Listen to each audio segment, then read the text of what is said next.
तर मंडळी, ठरलं तर मग या मालिकेचा आजचा म्हणजे 10 मेचा भाग तुम्ही ऐकत आहात प्रेक्षकांनो. तर बघा, आज सुरुवातीला दामिनी आणि अर्जुनची भेट त्यांनी दाखवली आहे आणि माझा अंदाज बरोबर निघाला. अर्जुनने दामिनीचा प्रस्ताव फेटाळलाच आणि त्याला अगदी चोख उत्तर देखील दिलंय. आजचा एपिसोड खूप छान दाखवलाय त्यांनी, तर बघत राहा. आणि तसंही प्रेक्षकांनो जरा शॉर्ट झालेत ना एपिसोड, त्यामुळे थोडंसं बघितलं की मस्त एन्जॉय होतं, जास्ती लांबत नाही ना. तर बघा, अर्जुन आता दामिनीला स्पष्टपणे विचारतो, मला ना छोटंसं करेक्शन वाटतंय मॅडम. त्यावर दामिनी म्हणते, सांग आपण करूयात ना. अर्जुन म्हणतो, या डील मध्ये फक्त तुमचा फायदा आहे, माझा फायदा कुठे आहे. अर्जुनचे हे वाक्य ऐकून दामिनी जरा पॉज होऊन जाते बरं का. मग अर्जुन म्हणतो, मी तुम्हाला आधीच सांगितलं होतं की मी कायद्याच्या बाहेर कुठलंच काम कर, त्यामुळे मला तुमच्यासारखे डील कराव्याच लागत नाहीत.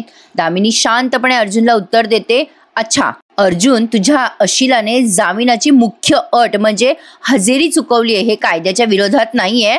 अर्जुन आता दामिनीला शांतपणे उत्तर देतो आणि म्हणतो, काय आहे ना दामिनी, मी मगाशीच तुला उत्तर दिलं की जास्ती गोड हे तब्येतीसाठी हानिकारक असतं. आता बघा तुम्हाला पुढचा एक गुलाबजाम सुद्धा झेपणार नाहीये. अचानक मेंदू बंद पडला तुमचा. आता सायली पण बघते बरं का दामिनीकडे. मग अर्जुन म्हणतो, यू आर राईट. मधुभाऊंनी 7 दिवस पोलीस स्टेशन मध्ये जाऊन हजेरी दिली नाही, कारण मी कोर्टाकडून त्या गोष्टीसाठी आधीच परमिशन घेतली होती. दामिनीला ही गोष्ट माहितीच नव्हती. अर्जुन म्हणतो, मी कोर्टाकडनं परवानगी घेतली होती की मधुभाऊंच्या जीवाला धोका आहे आणि त्यामुळे मी त्यांना दुसऱ्या ठिकाणी हलवतोय, अशी परमिशन माझ्याकडे ऑलरेडी होती. सायली, फाईल. आता सायलीने ती फाईल सोबत आणली आहे. असं वाटतंय की अर्जुनला माहित होता की दामिनीचा हा काय असणार आहे प्लॅन म्हणून, म्हणजे असं फाईल दाखवल्यामुळे माझ्या लक्षात तरी आलंय. पण आता बघा, अर्जुनने फाईल दाखवल्या दामिनी चष्मा काढते आणि ती फाईल चेक करते आणि सगळे काही डिटेल्स त्यामध्ये मेन्शन असतात की मधुभाऊंना म्हणजे त्यांच्या जीवाला धोका आहे म्हणून त्यांना दुसरीकडे हलवण्यात येते आणि ते येऊ शकणार नाही पोलीस स्टेशनमध्ये, एक्सेट्रा एक्सेट्रा. आता ती फाईल बघून दामिनी जरा बावळ्यासारखीच झालेली आहे बरं का. म्हणजे तिला वाटलं नव्हतं की अर्जुन एवढ्या तयारीनिशी आला असेल. अर्जुन आता तिला फाईल चेक करू देतो. आता जरा काही सेकंद तिने ती फाईल चेक केली आहे. मग आता अर्जुन म्हणतो, बघितलीत का परमिशनची कॉपी? कोर्टाला सांगितल्याप्रमाणे जिथे मधुभाऊ होते तिथले हे सगळे CCTV फुटेजेस आहेत. अर्जुन आता उठून दामिनीच्या जवळ आलाय आणि त्याने ते सगळं फाईलमध्ये जे काही आहे ते तिला डिस्क्राईब केलंय. मधुभाऊ ज्या माणसांसोबत त्या घरात राहत होते तिथल्या सगळ्या माणसांचे हे स्टेटमेंट आहेत आणि हे सगळे पुरावे माझ्याकडे ऑलरेडी आहेत. पण तुमच्याकडे काय आहे दामिनी देशमुख मॅडम? त्यावरती सायलीच उत्तर देते, त्यांच्याकडे काहीच नाहीये. पुरावे जे हवेत त्यांना प्रियाचे सायकोलॉजिस्टने तयार केलेले तेही नाहीयेत त्यांच्याकडे. आता असं बोलून हे दोघेही कुचितपणे हसतात दामिनीवर. त्यावर अर्जुन म्हणतो, मला एक कळत नाहीये देशमुख मॅडम, या रिपोर्टसाठी तुम्ही एवढी का धडपड करताय? तुम्हाला तर कॉन्फिडन्स असायला हवा ना की सायकोलॉजिस्टच्या रिपोर्टमध्ये हेच असेल, प्रिया खरं बोलली म्हणून, की उलटा कॉन्फिडन्स आहे तुम्हाला प्रिया खोटं बोलतीये म्हणून? नाही म्हणजे सायली म्हणते, हो त्या तज्ज्ञांना कळलंच असेल ना की ही प्रिया खरं बोलते का खोटं बोलते. आता अर्जुन म्हणतो, काय आहे ना, ह्या अशा गोष्टीमुळे केसेस कोलॅप्स होतात. जर प्रिया म्हणजे जी आय विटनेस आहे तीच खोटं बोलतेय म्हणल्यावर केस तर कोलॅप्स होणारच. खरं तर दामिनीची ही बाजी उलटी पडली आहे, तरी सुद्धा दामिनीने अर्जुनला तिचा कॉन्फिडन्स अतिशय चांगल्या पद्धतीने दाखवलाय. आता ती अर्जुनचं सगळं ऐकून घेते शांतपणे आणि म्हणते, अर्जुन जरा रिलॅक्स. अरे केस कोलॅप्स वगैरे हे तुझं स्वप्नरंजन जरा जास्ती होते असं नाही वाटत आहे का तुला अर्जुन? बरं चल जाऊ दे, नको दाखवूस मला ते रिपोर्ट वगैरे, पण मित्र म्हणून तरी सांग की त्या रिपोर्टमध्ये नेमकं काय आलंय. दामिनीचा हा कॉन्फिडन्स आता ओव्हर वाटायला लागलाय. पण असो, अर्जुन का तिला एवढ्या सहजासहजी सांगणार आहे की काय रिपोर्ट काय आले आणि कसे नाही आले ते? त्यावर अर्जुन म्हणतो, अरे मित्र कधी झालो आपण? आणि ऍक्च्युली मित्र हा शब्द तुमच्या तोंडून शोभतच नाही मॅडम. सायली आता उत्तर देते दामिनीला आणि म्हणते, कसं आहे ना दामिनी मॅडम, सापाशी मैत्री केली की तो आपल्याला दंश करणारच, विषबाधा होणारच, हे न कळण्या इतपत आम्ही मूर्ख नक्कीच नाहीये. अर्जुन म्हणतो, या रिपोर्टमध्ये काय आहे हे तुम्हाला कळणारच आहे मॅडम, पण ते उद्या कोर्टामध्ये. आता हे सगळं ते खूप शांतपणे बोलतात बरं का दोघेही जण. आणि मग अर्जुन म्हणतो, चला आता आम्ही निघतो मॅम, आणि thank you so much for this lovely dinner miss Damini Deshmukh. आता दामिनीला या दोघांनी चांगले टोमणे मारले असं म्हणायला हरकत नाहीये. अर्जुन म्हणतो, बरं झालं तुम्ही मला आज इथे इन्व्हाइट केलं. मला कळलं की तुम्ही तुमच्या केसेस अशा इल्लीगल डील करून मस्तपैकी सॉल्व्ह करता. हा दामिनीला अगदी सणसणीत टोला होता अर्जुनकडनं. आता तो दामिनीची परवानगी घेत म्हणतो चला येतो मी. आता सायली अर्जुन निघून जातात ना, तेव्हा दामिनी अशी हरल्यासारखी तिचे केस अशी करते, म्हणजे आपण असं यार कसं फसलो आपण असं रिॲक्शन देतो ना, तशी काहीतरी तिने रिॲक्शन दिली आहे. प्रेक्षकांना थोडी थोडी त्या कोल्ह्याची आणि करकोच्याची गोष्ट आठवतीये ना डिनर पाहिल्यावर. म्हणजे मुद्दाम त्या कोल्ह्याने त्या करकोच्याला असं प्लेटमध्ये जेवायला दिलं होतं. थोडंसं आपलं काहीतरी गंमत जम्मत. म्हणजे दामिनीने बिचारीने स्वतःचाच अपमान करून घेतलाय अर्जुनला डिनरवर बोलवून, आणि सणसणीत उत्तर तिला मिळालंय आणि चांगलीच चपराक बसली असं म्हणायला हरकत नाहीये. आता दामिनीला वैताग आलेला असतो बरं का, कशाला मी इथे बोलवलं आणि माझी इमेज खराब करून घेतली. आता ती या गोष्टीचा विचारच करत असते. तेवढ्यात सायली पुन्हा परत येते आणि दामिनीला म्हणते मॅडम गुलाबजामुन खूपच सुंदर झालेत दामिनी मॅडम, आणि एक गुलाबजामुन प्लीज घ्या ना. आणि सायलीने दामिनीला गुलाबजामुन एक वाढलाय आणि सायलीला म्हणते ॲक्च्युली काय ना घर तुमचंच आहे मॅम, पण आग्रह मी करते नाही तुमचं हे डील फसल्यामुळे तुमचा मूड खराब झाला असेल ना, गुलाबजाम खा, कदाचित तुमचा मूड चांगला होईल म्हणून म्हटलं की खा एखादा गुलाबजाम. अर्जुन सायलीला ऑब्झर्व करत असतो लांबून. सायली म्हणते त्यातले गुलाबजामुन जर उरले ना तर उद्या कोर्टात नक्की घेऊन या तिथे तुमचा मूड खराब होण्याची जास्त शंका आहे. सायलीने हिंट दिली या बाईला असं नाही वाटत आहे. असो, पण आता सायली म्हणते मी शेवटचं सांगते तुम्हाला आज दामिनी मॅडम, तुम्ही आत्तापर्यंत एकही केस हरला नाही कारण तुम्ही अर्जुन सुभेदारांच्या विरुद्ध केस लढला नव्हतात ना म्हणून. पण आता तुमची ही हार स्वीकारण्यासाठी तयार राहा, कारण आता तुमचा सामना माझ्या नवऱ्याशी आहे. ये बात. सायलीने सणसणीत उत्तर दिलंय दामिनीला. दामिनी ही केस हरणार का जिंकणार हे आता आपल्याला कळेलच का पुन्हा भिजत गोंगडं पडतच राहणार.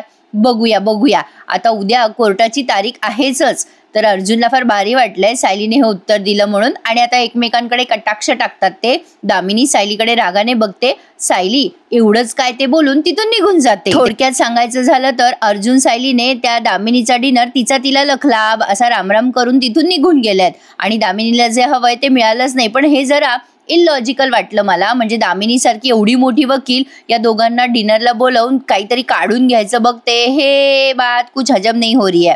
तर असो, आता घरी बघा काय चर्चा चालू आहे यांच्या. मस्त सीन दाखवला इथून पुढे.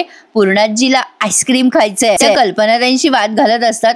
कल्पना एवढीशा आईस्क्रीमनी काही होत नाही माझी शुगर नॉर्मल आहे आता. कल्पनाताई म्हणतात अहो पूर्णाई परत काय वाढवायची आहे का शुगर तुम्हाला. पूर्णाजी म्हणतात काय गो कल्पना कमाल आहे बाई तुझी, तू माझी सासू आहे का मी तुझी सासू आहे. एवढूसं आईस्क्रीम मागितलं मी तेही देत नाहीये. आता प्रतापराव त्यांना टोमणा मारतात. अगो पूर्णाई नुसती सासू नाही छळपुटी सासू आहे ही. कल्पनाताई आता म्हणतात अहो काय हे. ते पूर्णाजी म्हणतात हे प्रताप तुझ्या बायकोला समजवणार आहे. आता प्रतापराव म्हणतात सॉरी पूर्णाई, आता या बाबतीत मी तुझी मदत करू शकत नाही. आता पूर्णाजी म्हणतात काय रे प्रताप बाबा कमालच आहे तुझी. तेवढ्यात अर्जुन सायली आलेत आता त्या डिनरवरनं घरी. आता प्रतापराव म्हणतात अरे चा तुम्ही आलात, अरे मगाशी वाटलं तुम्ही जेवायला येताल पोरांनो घरी. त्यावर अर्जुन म्हणतो अरे डॅड ॲक्च्युली ना आम्ही एका डिनर मीटिंगला गेलो होतो. तो क्लायंट समजत होता स्वतःला जास्ती शहाणा, म्हणजे त्याला ना दाखवून दिलं मी अर्जुन सुभेदार काय चीज येते. आता थोडक्यात त्याने त्याच्या वडिलांना उत्तर दिलंय. तर असो, आता कल्पनाताईंना तिथे बसायची इच्छा नसते, अर्जुनलाही नसते. अर्जुन सायलीला म्हणतो चला. मग सायली म्हणते ओ थांबा ना जरा, अहो सगळे इथे बसले, तुम्ही सगळ्यांशी गप्पा मारत बसा ना, आज मदर्स डे आहे. पूर्णाजी आणि आईशी जरा 2 शब्द गोड बोला, त्यांनाही मदर्स डे साजरा झाल्यासारखं वाटेल ना. आता तिथे त्यांच्या गप्पा रंगलेल्या असतात. मग अर्जुन हळूच म्हणतो सायलीला मी जर बोलायला गेलो ना त्यांच्याशी तर त्या उठून निघून जातील. कसला मदर्स डे आणि कसलं काय. सायली म्हणते नाही जाणार हो, बसा ना बसा. अहो पूर्णाजींना खिळवून ठेवण्यासाठी मी एक पदार्थ बनवलाय. अर्जुन म्हणतो कुठला पदार्थ आहे. सायली म्हणते कळेल हो, तुम्ही जा ना, जा बसा तर खरी तिथे. आता अर्जुन बसतो तिथे गप्पा मारायला पूर्णाजींसोबत. म्हणजे खूप दिवसानंतर यांच्या अशा छान फ्रेंडली गप्पा रंगलेल्या आहेत. अर्जुन तिथे बसल्यावर पूर्णाजीला ही वाकडं तोंड करतात बरं का. अर्जुनने तरी सुद्धा जरा बघून न बघितल्यासारखं केलंय. सायली निघून जात असते तिथून, तेव्हा अर्जुन म्हणतो बसा ना तुम्ही कुठे चालल्यात. आता सायली म्हणते मनातल्या मनात म्हणते आधी मदर्स डेला आई आणि आजींचा मूड छान असावा, मी इथे बसले तर त्या नाराज होतील. मग सायली अर्जुनला म्हणते, अहो मला ना मटकी भिजवायची आहे उद्यासाठी, मी आलेच. आता अर्जुन तिच्याकडे बघून अशी रिॲक्शन देतो, मला गुतवलं गेली पळून. तर बघा आता अर्जुन मस्त गप्पा मारतो या सगळ्यांसोबत. आता अर्जुन म्हणतो, काय ग पूर्णाजी, मगाशी काय म्हणत होती तू, काय चालल्या होत्या गप्पा तुमच्या? प्रतापराव म्हणतात, अरे बाबा अर्जुन, पूर्णाईला आईस्क्रीम खायचंय आणि तिला खायचंच आहे बाबा, ती काही आपलं ऐकत नाहीये. मग पूर्णाजी म्हणतात, ए काय रे प्रताप, तुमचं ऐकूनच बसले ना मी इथे गप्प, काय असं बोलतोस? सायलीने ते ऐकलंय आणि सायलीने ऑलरेडी पूर्णाजीच्या मनातली इच्छा ओळखून तो पदार्थ तयार ठेवलाय. आता बघत राहा, मज्जा आली आहे. आता कल्पनाताई म्हणतात, काय हो पूर्णाई, मगाशी आईस्क्रीम आहे की नाही बघायलाच तुम्ही फ्रीज उघडलं होतं ना, माझं लक्ष आहे बारीक तुमच्याकडे. अर्जुन म्हणतो, आजी आजी काय चाललंय तुझं? आता पूर्णाजी हसतात गालातल्या गालात. आता सायलीने सगळ्यांसाठी मस्त अशी कुल्फी रेडी ठेवली आहे आणि ती कुल्फी तिने सर्व पण केली आहे. आता बघा आता अर्जुन गप्पा मारत असतो या सगळ्यांशी आणि म्हणत असतो, ए पूर्णाजी, दिस इज सर्कल ऑफ लाईफ, नाही का? आम्ही जेव्हा लहान होतो तेव्हा आम्ही आईस्क्रीमसाठी हट्ट करायचो, तू आम्हाला नाही नाही म्हणायचीस, बघ आता तूच हट्ट करतेयस. प्रतापराव म्हणतात, अरे बाबा ही लहान मुलांपेक्षाही लहान झालीये बघ, आता आपल्याला ओरडावं लागतं हिला. खरंय प्रेक्षकांनो, म्हातारं माणूस म्हणजे लहान मुलंच असतं. मग पूर्णाजी तेच म्हणतात, अरे बाबा म्हातारपण म्हणजे एक दुसरं बालपणच असतं. अर्जुन म्हणतो, म्हातारपण? इथे कोण म्हातार आहे? अरे डॅड, तुम्हाला इथे कोणी म्हातारं दिसतंय का? कल्पना ते म्हणतात, नाही बाई मला तर कोणी दिसत नाही. अर्जुन म्हणतो, ए पूर्णाजी, अगं तू या घरातली सगळ्यात लहान मुलगी आहेस. प्रतापराव म्हणतात, हो बरोबर. सायली म्हणते, लहान मुलांचे हट्ट पुरवायचेच असतात, म्हणूनच तर पूर्णाजीसाठी मी कुल्फी आईस्क्रीम बनवलंय. प्रतापराव म्हणतात, अगं सायली, तू अचानक कुठून आणलंस आईस्क्रीम?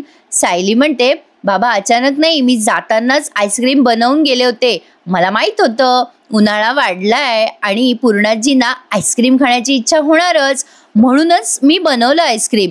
त्यावर कल्पनाताई म्हणतात, तुला एवढंही कळत नाही का पूर्णाईला आईस्क्रीम बाधेल ते? त्यावर सायली म्हणते, नाही आई, नाही बाधणार, यामध्ये अजिबात साखर घातलेली नाहीये, यात ड्रायफ्रुट्स आहेत, मखाने आहेत आणि गोडव्यापुरतं मी खजूर वापरलाय. बघा बघा, तुम्ही पण खाऊन बघा, आवडेल तुम्हाला. मग अर्जुन पटकन ती कुल्फी उचलतो आणि म्हणतो, घे घे ग पूर्णाजी, घे पटकन. आता पूर्णाजी तर खुशामखुश झाल्या आता आईस्क्रीम भेटल्यामुळे. खरंच प्रेक्षकांनो, म्हाताऱ्या माणसांना आईस्क्रीम खूप आवडतं. एक तर ते चावायचं काम नसतं आणि खाल्ल्यावरती मस्त जिभेला चव येते. अर्जुन म्हणतो, घे ग पूर्णाजी, अगं ही कुल्फी टेस्टी पण आहे आणि हेल्दी पण आहे, स्मार्ट माझी बायको. आता अर्जुन कौतुक करत असतो सायलीचं, तर ते काही कल्पनाताईंना पचलं नाही. त्या लगेच म्हणतात, आपण सगळे एकत्रच बसलोय तर तन्वी आणि अश्विनला बोलवा ना. आता त्या आईस्क्रीम खाता खाता अर्जुनला खटकलं ना ते तन्वीचं नाव घेतल्या. पण असो, आता लगेच बघा कसं वातावरण बदलतंय. आता प्रतापराव म्हणतात, बोलव ना कल्पना, बोलव. अर्जुनचं तोंड जरा कडू झालंय. असो, आता लगेच पूर्णाजी म्हणतात, अश्विन, अरे ए अश्विन, ए तन्वी, अरे या रे पोरांनो बाहेर जरा. आता प्रतापराव म्हणतात, या होममेड आईस्क्रीम खायला या. अश्विन म्हणतो, अरे वा, आज आईस्क्रीमचा प्रोग्राम होता डॅड. प्रतापराव म्हणतात, मग चल ताव मार. मग अश्विन म्हणतो, अरे तुम्ही आम्ही यायच्या आधी खायला सुरुवात केली. कल्पनाताईंचा जीव सगळा तन्वीमध्ये. आता त्या लगेच म्हणतात, अरे असं काय, तुम्ही आल्याशिवाय थोडीच हे पचणार होतं आईस्क्रीम आम्हाला, चला चला बसा, घ्या आईस्क्रीम खायला. आता ही सगळं वातावरण ऑब्झर्व करते बरं का प्रिया, विघ्न संतोषीचे बाई ही. असो, आता ती विचार करते, हे दोघे दामिनीकडे जाऊन आल्यावर जरा खुश दिसताय, काय झालं असेल तिथे नक्की? मी इथे थांबले ना तर हे कळणार तर नाहीच, उलट माझं टेन्शन माझ्या चेहऱ्यावर दिसेल अर्जुनला. नको, ही रिस्कच नको घ्यायला. आता लगे अश्विनने तिला खुर्ची बिडची आणून दिली बरं का, बस तन्वी, जसं काही पाहुणे रावळीच आहे. आता ही मनातल्या मनात असा विचार करत असते. आता अश्विनने खुर्ची दिल्यावर लगेच प्रिया म्हणते, बस रे अश्विन, तूच बस. मग पूर्णाजी म्हणतात, बस रे अश्विन बस. आणि मग पूर्णाजी तन्वीला म्हणतात, तू माझ्या बाजूला बस ना बेटा. मग लगेच ही तन्वी म्हणते, अगं पूर्णाजी, माझ्या ना जरा पोटात दुखते, तू लगेच औषध वगैरे देऊ नकोस, मला बेसिक अपचन झालंय जरा मला. मग अर्जुन तोंडातल्या तोंडात पुटपुटतो, एवढ्या मोठ्या गोष्टी सगळ्या पोटात लपून ठेवते तर अपचन होणारच. आता बघा, ते ऐकलंय अश्विनने आणि प्रियाने. लगेच अश्विन म्हणतो, दादा तू काही बोललास का आता? त्यावर अर्जुन म्हणतो, आईस्क्रीम कसलं भारी झालंय ना, खूपच टेस्टी झालंय, खाऊन मला अपचन होईल आता असं वाटायला लागलंय मला. आता प्रिया बघा कशी बघते, अश्विन पण बघतो अर्जुनकडे. अर्जुन म्हणतो अगं एवढंच म्हणालो ग तन्वी, खा खा तू आईस्क्रीम खा. आता प्रिया म्हणते तूच खा आईस्क्रीम, कर एन्जॉय ते आईस्क्रीम, मी माझ्या खोलीत आहे, असं म्हणून लगेच ती निघून जाते बरं का. आणि आता ॲज ऑल एक्सपेक्टेड, म्हणजे त्यांना माहितीच होतं ही इथे बसणार नाही म्हणून, असो. पण आता सायलीने आग्रह करून अश्विनला दिलंय ते कुल्फी आईस्क्रीम आणि अश्विनने ते खाऊन खूप कौतुक केलं. हं, तर अर्जुन म्हणतो हे काय सायली, तूच बनवलंस आईस्क्रीम आणि तू खाणार नाहीस का, चला बस बस बरं इथे. सायली म्हणते अहो सध्या नको, नंतर खाईल ना मी. अर्जुन म्हणतो no no no, it's not done, चला बसा बरं खाली, खाऊन घेते आईस्क्रीम आधी. आणि अर्जुनने अगदी आग्रहाने त्याच्या बायकोला तिथे बसवलंय. छान वाटतं ना आपला नवरा असा आग्रह करतो, सगळ्यांमध्ये जरा मान दिल्यासारखं वाटतं. तर असो, आता प्रत्येकाने ते आईस्क्रीम चाखलंय बरं का, आणि असलं भारी झालंय. मी रात्रीच खाल्लं बघा आईस्क्रीम, त्यामुळे माझा आवाज बसलाय. कधी कधी खातो म्हणा आम्ही पण, कधी कधी काय नेहमीच खातो, पण मी थोडी अवॉइड करत असते, पण बसतोच माझा घसा, त्यामुळे आज जरा बसलाच आहे. तर सगळ्यांनी ते खाल्लंय मस्तपैकी. आणि पूर्णाजी म्हणतात वा मस्त झालंय हे आईस्क्रीम. आता पूर्णाजीला वाटतं अरे आपण सायलीचं कौतुक करतोय, मग लगेच त्या पलटतात आणि म्हणतात तसं मी कुठलंही आईस्क्रीम खाल्लं तरी ते छानच लागतं मला. पुन्हा म्हणतात कशा पूर्णाजी, नाही कुठलंही आईस्क्रीम पहिल्या घासात छानच लागतं आणि मला तर सकाळपासून खायचं होतं बाई, त्यामुळे तर मला खूप छान लागतंय आईस्क्रीम. अर्जुन म्हणतो पाहिलं का बायको, अगं उरलेला आईस्क्रीम कुठेतरी लपून ठेव. पूर्णाजी फ्रीजमधून कधी आईस्क्रीम खाऊन टाकेल ना ते कळणार पण नाही आपल्याला. अर्जुनला आता पूर्णाजी म्हणतात ए गप्रे गदड्या.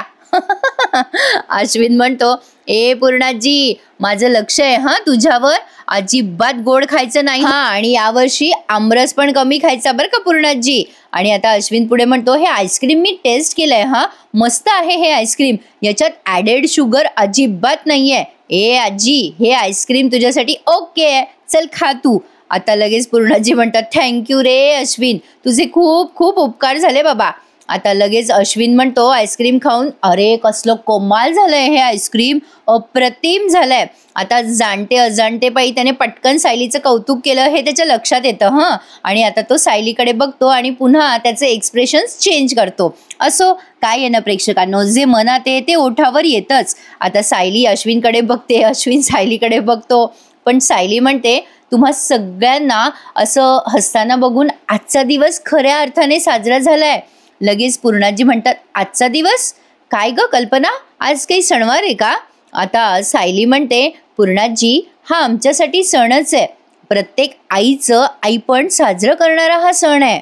पूर्णाजी आज मदर्स डे आहे, तुम्हा दोघींना आमच्याकडून हॅपी मदर्स डे. अर्जुन म्हणतो हो पूर्णाई आणि हो पूर्णाजी आणि ग मम्मा तुम्हा दोघींना खरंच आम्हा दोघांकडनं हॅपी मदर्स डे. अश्विन म्हणतो अरे मी तर कम्प्लिटली विसरून गेलो होतो आज मदर्स डे आहे. प्रतापराव म्हणतात अरे हो रे अश्विन, माझ्या पण लक्षात नव्हतं आज. ए सायली बरं केलंस आज आठवण करून दिलीस. कल्पनाताई मात्र आश्चर्याने बघत असतात आता सायलीकडे. खरं तर त्यांना खूप चांगलं वाटलंय, सायलीने त्यांना आज विश केलं, छान छान आईस्क्रीम खायला दिलं. मनात तर आहे पण ते ओठावर यायला जरा त्रास होतोय, इतकंच काय ते. आता अर्जुन हॅपी मदर्स डे म्हणतो आणि अश्विन पण पटकन कल्पनाताईंना आणि पूर्णाजीला हॅपी मदर्स डे म्हणतो आणि त्या दोघींच्याही पाया पडतो आणि जवळ जातो. मग कल्पनाताई अश्विनचे लाड करतात बरं का. आता खरं तर दुसऱ्या मुलाचे लाड झाले म्हणल्यावर पहिल्या मुलाला जेलस फील होणारच. कोणाकोणाच्या घरात भांडणं होतात खरंच सांगा, आमच्या घरी तर दिवस उजाडल्यापासून त्यासाठी भांडणं असतात बाबा. म्हणजे माझी मुलगी आहे छोटी, मुलगा आहे मोठा. मुलगा एवढा समजूतदार आहे आणि छोटी मुलगी जरा असतेच कुरबुरी. तर तसंच होतं आमच्याकडे, म्हणजे मुलाला जवळ घेतलं की लगेच तिला अनसिक्युअर व्हायला लागतं. अरे आपली आई आपल्या दादाची तर नाही ना झाली. विचारू नका, जे भांडणं असतात त्यावरनं की बाप रे बाप. आता तसंच यांचं झालंय बरं का. अश्विनचे लाड झाले त्यामुळे अर्जुनला जरा कसं तरीच झालं ना, म्हणजे तसं त्याने दाखवलं नाही चेहऱ्यावर, पण मला आपलं बाई एक वाटलं. कल्पनाताईंनी कौतुक केलं ना अश्विनचं. आणि आता अर्जुन पण सायलीला डोळ्याने खुणवतो आणि म्हणतो चला सायली आपण पण नमस्कार करूयात. आता अर्जुन कल्पनाताई आणि पूर्णाजीच्या मध्ये उभं राहतो आणि म्हणतो तुम्ही दोघींनी आत्तापर्यंत आमच्यासाठी खूप काही केलंय, पण आमच्याकडून आम्ही हे कधी तुम्हाला सांगतच नाही. की आम्ही किती ग्रेटफुल आहोत, आम्हाला तुमच्यासारख्या आया मिळाल्या. आज मदर्स डे आहे ना, म्हणून आम्ही आजच्या दिवसाचा चान्स घेतलाय. माझ्या बायकोने आधीच तुम्हा दोघींचं तोंड गोड केलंय. आम्हा दोघांना तुम्हाला हेच सांगायचंय की थँक्यू फॉर एव्हरीथिंग. अर्जुनने सगळे राग लोभ विसरून आज मदर्स डे आहे म्हणून दोघींना अगदी प्रेमाने विश केलंय. आणि आता बघा अर्जुन पटकन पाया पडतो या दोघींच्या, आणि सायलीला पण खुणवतो. आता ती सायली जवळ आलेली असते पाया पडायला. आधी तर अर्जुन पाया पडतो पूर्णाजीच्या आणि सायली पण पडते. मग पूर्णाजीने पटकन आशीर्वाद दिलाय, आयुष्यमान भव. त्यामुळे अर्जुन सायली खुश होतात. आता वेळ आली आहे कल्पनाताईंची. आता पूर्णाजीने आशीर्वाद दिल्यानंतर कल्पनाताईंच्या पाया पडायसाठी म्हणून हे दोघं वाकणार. तेवढ्यात या कल्पनाताई खटकन उभ्या राहतात आणि सायली म्हणते की आई, आजच्या दिवशी तुम्ही आम्हाला आशीर्वाद द्याल ना. आता अश्विन पण बघत असतो बरं का. त्यालाही वाटत असतं की आपल्या मम्माने आशीर्वाद द्यायला हवा होता दादा वहिनीला, पण नाही, यांचा इगो मोठा आहे ना. या पटकन उभ्या राहतात आशीर्वाद द्यायचा नाही म्हणून. आता ही गोष्ट पूर्णाजीलाही खटकते, प्रतापरावांना खटकते, अश्विनला पण खटकते. आणि प्रेक्षकांनो, हा एपिसोड त्यांनी इथेच थांबवलाय. आता पुढच्या भागात ते ऑब्विसली दाखवणार आहेत की सायली त्या कल्पनाताईंना समजवते की आई, तुमची मी पराकोटीची माया बघितली आहे, आता पराकोटीचा रागही मी एक्सेप्ट केलाय, एक्सेट्रा एक्सेट्रा. आणि सायली जेव्हा बोलते तेव्हा या कल्पनाताईंचे डोळे पाणावलेत. त्यामुळे त्या लवकरच सायलीला एक्सेप्ट करतील असं दिसतंय. तर थांबा, पुढचा प्रोमो ऐकून जा. हा एपिसोड इथे संपलाय. पुढच्या प्रोमोमध्ये त्यांनी दाखवलंय की अर्जुन सायलीला सांगत असतो की दामिनी देशमुख, माझ्या सगळ्या चेनमध्ये आणखीन एक चेन ऍड झाली. आता ही चेन तुला गळफास म्हणून लागणार आहे. आता कुठली चेन त्याने ऍड केली आहे हे त्यालाच माहिती. पण असो, आता कोर्ट रूम मध्ये आपल्याला बरंच काही बघायला मिळणार आहे. तर आता कोर्टात निघालेत हे सगळेजण आणि प्रिया मुद्दाम अर्जुनशी भांडत असते. आई, अर्जुन मुद्दाम मला त्रास देतो, तो मुद्दाम मला डिस्टर्ब करतोय, कोर्टात माझी तब्येत बिघडेल ना, साक्ष देताना मी गोंधळेल ना, म्हणून अर्जुन मला असा त्रास देतोय. आता ही मुद्दाम त्याला डिस्ट्रॅक्ट करण्यासाठी आणि घरात भांडणं लावण्यासाठी हे सगळं बोलत असते. आणि मनातल्या मनात एकदम बोलायला लागते की अर्जुन शांत कसा आहे, हा जर चिडला तरच याचं कोर्टात लक्ष नसेल. मग सायलीने तिच्या मनातलं ओळखलंय. सायली तिला उत्तर देते, ए प्रिया, अगं अर्जुन सुभेदारांचं लक्ष विचलित करणं एवढं सोपं नाहीये, चल भेटू कोर्टामध्ये. आता प्रियाचे धाबे धणाणलेत प्रेक्षकांनो, कारण प्रिया खोटारडी आहे, तिने साक्ष खोटी दिली आहे. हे कोर्टामध्ये आता अर्जुन सिद्ध करणारच आहे. त्यामुळे आता हिची साक्ष रद्द होते की काय हे बघूयात. पण काहीतरी इंटरेस्टिंग त्यांनी आता दाखवलं पाहिजे. उगाच तेच भिजत घोंगडं ठेवू नये. काय ती एवढीच आपल्या प्रेक्षकांची अपेक्षा आहे. कसं आहे, कुठल्याही मालिकेमध्ये कुठलेही सीन अति ताणले ना तर अति ते माती म्हणतात ना, तसं होऊन जातं. आता प्रियाचे हे काय कटकारस्थान बघणं जरा बोरिंग वाटायला लागले. त्यामुळे काहीतरी केसमध्ये यांनी डेव्हलपमेंट दाखवावी, हीच काय ती अपेक्षा. बरोबर बोलते ना मी प्रेक्षकांनो? काय वाटतं तुम्हाला? मला नक्की कमेंट करून कळवा. आणि आता कोर्टचे सीन्स बघायला तयार राहा, कारण ते खूप इंटरेस्टिंग असतील अशी अपेक्षा करूयात. तर भेटूयात उद्या पुन्हा एकदा. उद्या रविवार आहे आणि रविवारी सुद्धा या मालिकेचे एपिसोड आहेत. काही जणांना आवडतं, पण मला असं वाटतं की एक दिवस तरी सुट्टी असायला हवी. पण असो, आपली भेट होते ना, ते महत्वाचे. तर भेटूयात उद्या. तोपर्यंत टेक केअर. धन्यवाद.